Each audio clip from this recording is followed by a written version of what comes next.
లోకనాయకుడు కమల్ హాసన్ ఆయన ఏది మాట్లాడినా అందులో ఒక లోతైన అర్థం ఉంటుంది. తాజాగా అమెరికా పర్యటనలో ఉన్న కమల్ హాసన్ అక్కడి పరిస్థితులపై చేసిన వ్యాఖ్యలు ఇప్పుడు అంతర్జాతీయ స్థాయిలో చర్చనీయాంశంగా మారాయి.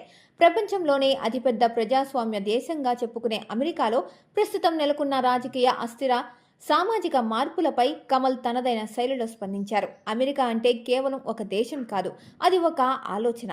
కానీ ప్రస్తుతం అక్కడ జరుగుతున్న పరిణామాలు చూస్తుంటే ఆ ఆలోచన ప్రమాదంలో పడిందా అన్న అనుమానం కలుగుతోంది అని కమల్ హాసన్ వ్యాఖ్యానించారు. ముఖ్యంగా భారతీయ మేధావులు, యువత అమెరికాకు వలస వెళ్తున్న నేపథ్యంలో మనం అక్కడికి వెళ్లి ఆ దేశాన్ని అభివృద్ధి చేస్తున్నాం.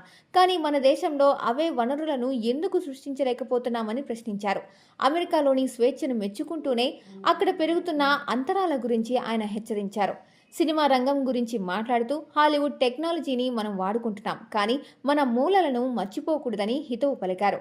ఉలగనాయగం చేసిన ఈ విశ్లేషణ ఇప్పుడు నెట్టింట వైరల్ అవుతోంది. అమెరికా గొప్పతనాన్ని అంగీకరిస్తూనే మన బాధ్యతను గుర్తు చేసిన కమల్ హాసన్ మాటలు నిజంగా ఆలోచించదగినవే.